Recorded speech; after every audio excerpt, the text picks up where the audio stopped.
All those flying ones, the gargoyles, they're all real. They're all real, they're out there.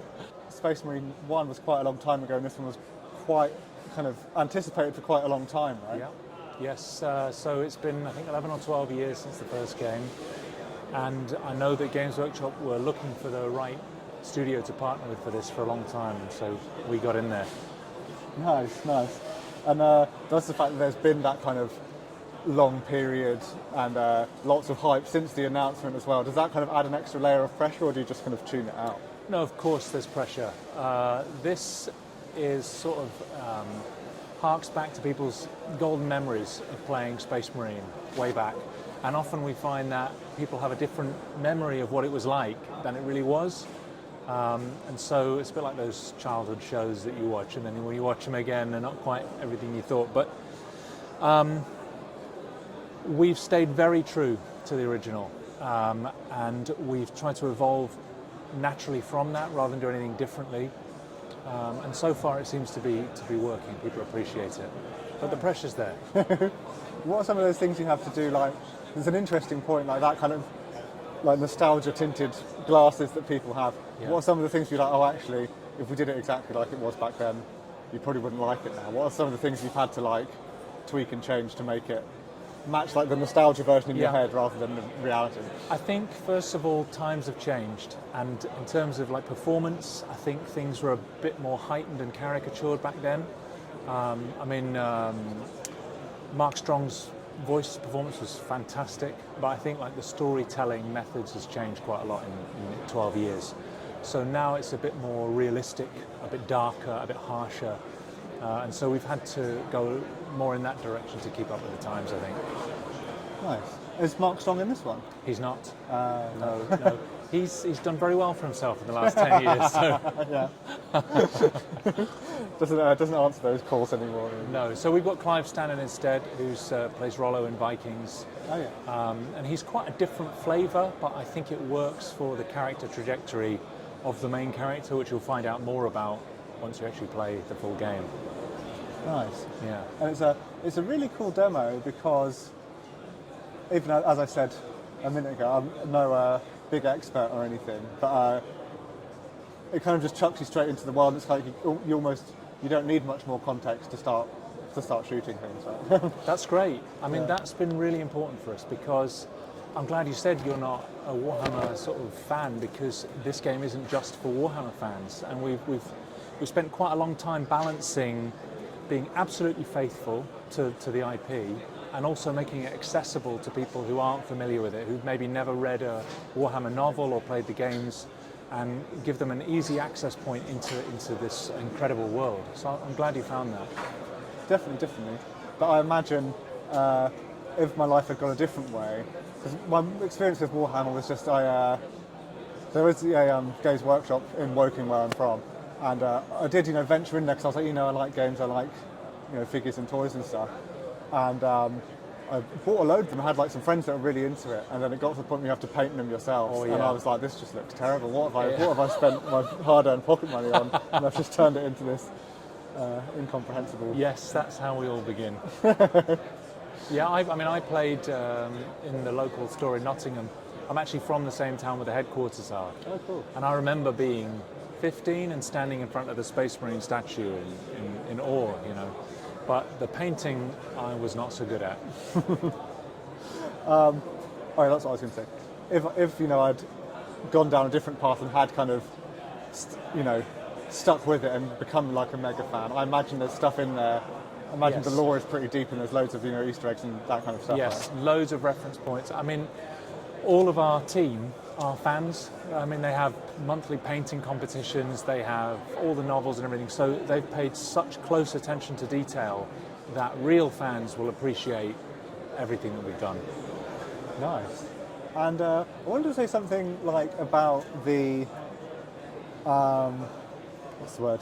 Intuitive. Like very kind of like, I felt it was very like, you not necessarily pick up and play, but it's like it chucks you in, and it's like, and I think there were like little tutorial things coming up, but I was like, well, I bet it's R2 to shoot, and I bet it's L1 when something's jumping at you. What were some of like the touch points for like putting the the gameplay and the control scheme together, because it felt like everything was kind of where I expected it to be. That's the idea. Yeah. That's definitely the idea. You know, if you've played third-person shooters, you should be able to pick up the game and know fairly intuitively what to do. That was our aim. The challenge is in the split fighting style, because you're using melee mixed with ranged, and you can change move by move. You can switch between those. And like I was saying, you know, the parry followed by the counter shot, and so a couple of those things might take getting used to, but you know, we do have tutorials for that to get you on. Nice. And I imagine it must be when the because it can be. Correct me if I'm wrong. It doesn't have to be bots that are fighting with you. It can be other people. Yeah. Yes, definitely. It'll be 3-player co-op. Yeah. Yeah. And you can choose to go down the co-op route, or you can play solo with bots, whichever you prefer. Yeah. I imagine I could imagine it getting quite heated. Like, revive me! Probably not as overheated as the games I play with my wife with Overcooked. Yes. Those are heated. But very different style, but you know the rage is there. Oh, very much so. Yeah. Don't go down an Overcooked rabbit hole.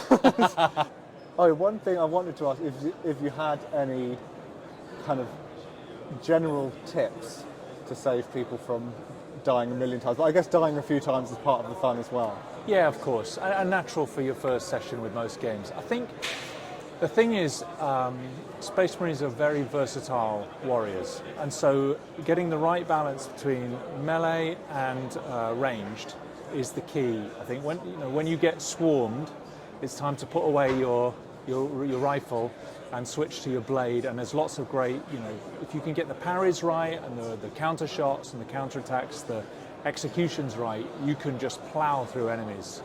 So that's the trick, really. Nice. And if you're playing as co-op, just stick together. Yeah, just wander off. Yeah. What can you say about kind of the narrative side of it? What kind of, how kind of big of a factor is story in it, or is it kind of, you know, 90% action and a little bit of story on the side, where they're both, you know, as important as each other? Story is very important. As you will have seen, you got a taste of some of the cinematics in there. You know, we did full performance capture with voices, faces, motion capture, everything. The story from the first game is answered in this game. We find out what happened to Titus, where he's been, and we watch him and participate in his struggle to return home after a long absence. So yeah, story's at the heart of it, really. And did you have any like inspirations, like things on your kind of mood board about other kind of games and genres or films, or anything that you were like, we want this kind of tone? Was there any kind of... I don't think we pinned it down in terms of a specific title. Warhammer has such a specific tone to it that was probably our guiding influence. I read such a great novel called No Fear, which is sort of an origin story for the Ultramarines back in the Horus Heresy, which you won't know anything about. See, I'm nodding. Yeah. You're doing a good job. So I really enjoyed the character descriptions that you got in that novel. So that was probably where I got a lot of my source material from for how the character should unfold. But in terms of films, I mean,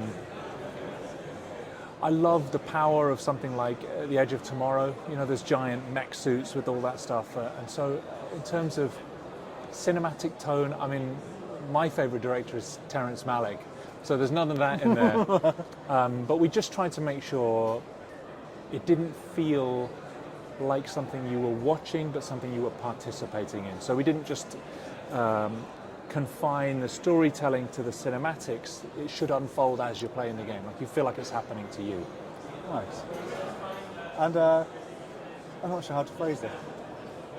One thing that kind of was like a wow moment for me is when you see like just this massive like horde coming over, yes, like a hilltop, or like jumping off of a cliff onto you. It's like, is there some kind of like technical wizardry going on to get that many things on the screen at once? Absolutely. It's our specialty.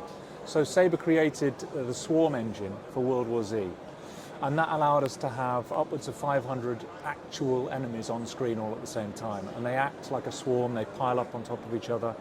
So fortunately we did a lot of the R&D during World War Z, we've been able to evolve that and take it even further for this game.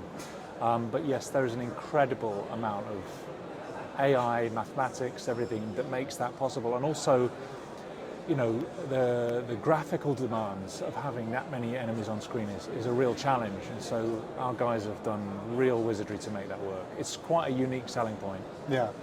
There's a point when I thought, oh, the ones in the distance aren't real. That's just like there's like almost like a green screen, and then you start shooting and it's like, oh no, those ones are real And as they well. die, yeah, exactly. And all those flying ones, the gargoyles, they're all real. They're all real, they're out there. One thing, like, I guess it's not unique only to this game, but is it a challenge when your characters are so massive and chunky in their suits of armour to design them in a way that looks cool, to get like the movement right in a way that looks, you know, something like natural, even though they're these big like hulking blokes? Absolutely.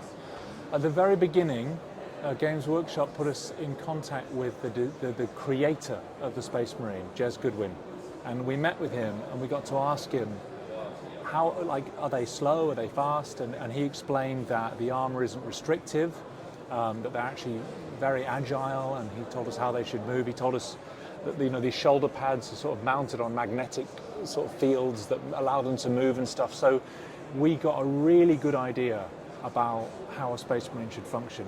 And there aren't that many 3D examples of Space Marines in combat, apart from fan films like Astartes, which you might not know, but it's an incredible piece of work. And so we did a lot of research, a lot of play testing to get the right balance between massive raw power, which should have a weight and a slowness to it, and the agility of a real Space Marine. So it was a challenge, yeah. Nice. And kind of, I was wondering, what is it like for you to be here now at the point where you can kind of look over someone's shoulder and see them playing it? Is it exciting? Is it nerve-wracking? What's the feeling like? All of the above. Seeing people play it fills you with sort of trepidation as you wonder, you know, we've been so close to it now for almost like 4 years.